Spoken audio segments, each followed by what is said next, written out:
Today, we're deep diving into a dramatic chapter of American history, a period that began with optimism, wealth, and unprecedented growth, but ended in one of the worst economic disasters the world has ever seen. We'll explore the Roaring Twenties, the rise of urban industrial America, the dominance of Republican leadership, and the forces that led to the catastrophic collapse of the Great Depression. We'll examine the lives of everyday Americans during the crisis, the environmental tragedy of the Dust Bowl, and the controversial leadership of Herbert Hoover. Let's get started.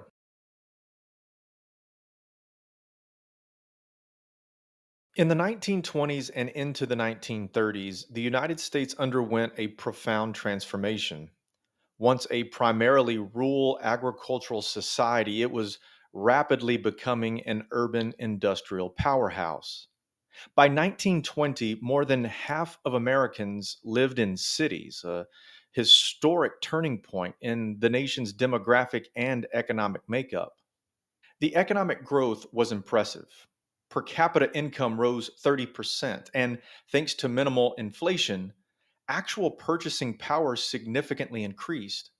The standard of living for many Americans improved dramatically. By the dawn of 1929, the American economy was riding high. It looked unstoppable, but dark clouds were gathering on the horizon.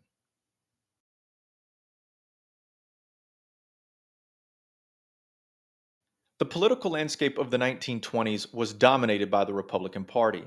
For an entire decade, three Republican presidents, Warren Harding, Calvin Coolidge, and Herbert Hoover, occupied the White House. Congress, too, remained solidly Republican. All three presidents shared a common philosophy: minimal government interference and strong support for business. Their policies encouraged economic growth, but also ignored the widening cracks forming beneath the surface. Warren Harding's administration was marred by scandal and corruption, the most infamous being the Teapot Dome scandal.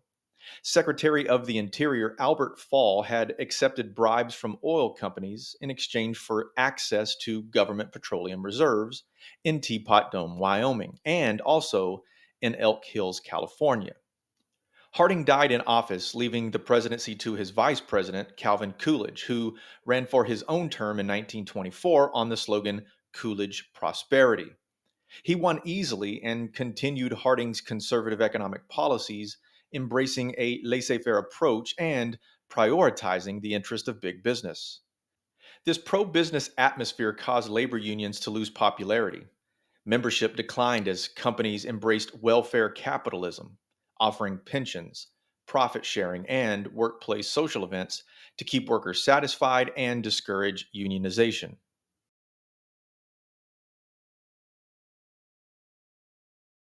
In 1928, Republicans nominated Herbert Hoover, who won the presidency during one of the most prosperous moments in U.S. history. During his campaign, Hoover boldly predicted a time when no American would live in poverty. Just months into his presidency, that dream crumbled. In October of 1929, the stock market crashed. Prices plummeted. Even at bargain prices, buyers vanished. While Hoover and his advisors downplayed the event, believing only reckless stock traders would be affected, the truth was more dire. Buying on margin, which is purchasing stocks with borrowed money, had created a house of cards. When prices collapsed, banks and corporations, heavily invested in the market, found themselves on the edge of bankruptcy. Margin buying was later outlawed due to its role in destabilizing the market. But the crash wasn't the sole cause of the depression. Several underlying factors made this collapse inevitable. First, we had a weak international economy. After World War I, Europe was already in economic turmoil. Germany's reparation payments strained its economy, and defaults on loans affected the global banking system. The United States, as the world's largest creditor nation, insisted on repayment, further destabilizing the situation. But second, you had a depressed agricultural sector. For years, American farmers and manufacturers had been overproducing. Oversupply led to falling prices, layoffs, and financial ruin for many farmers. Thirdly, you had underconsumption. Easy credit and installment plans encouraged Americans to spend beyond their means, but when the economy slowed, consumers cut back to pay debts, causing demand to plummet, leading to layoffs, lower wages, and business closures. And lastly, you had laissez faire regulation. Weak oversight allowed wealth and power to concentrate into the hands of a few. And when these massive businesses failed, the fallout was catastrophic for millions.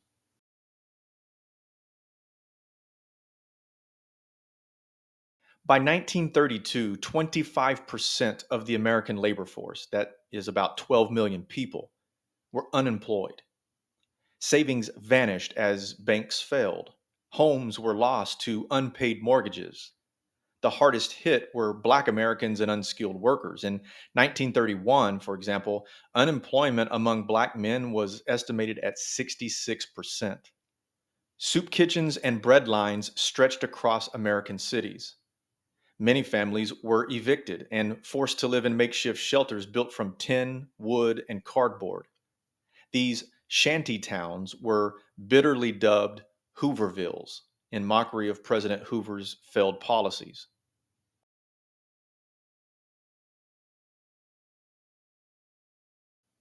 The farming crisis deepened in the 1930s. With millions unable to afford food, farmers' incomes plummeted. Then nature dealt another blow. In 1931, a severe drought hit the southern Great Plains, combining with poor farming practices to create the Dust Bowl. Massive dust storms called black blizzards swept across states like Oklahoma, Texas, New Mexico, and Kansas, stripping away topsoil and devastating crops, cattle, and farms. 60% of the Dust Bowl families lost their farms. That's 2.5 million people, mostly from Oklahoma, who fled westward to California, earning the nickname Okies. In response, farmers fought back. Some formed the Farmers Holiday Association. They organized protests, they resisted evictions, and even sabotaged auctions to keep their neighbors from losing everything.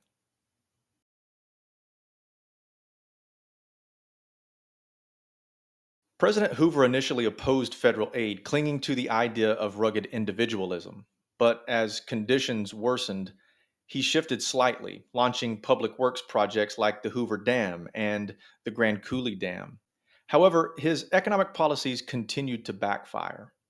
The hawley-smoot tariff, for example, the highest protective tariff in U.S. history to that point, was meant to protect American businesses, but instead, it triggered retaliatory tariffs abroad and deepened the global depression.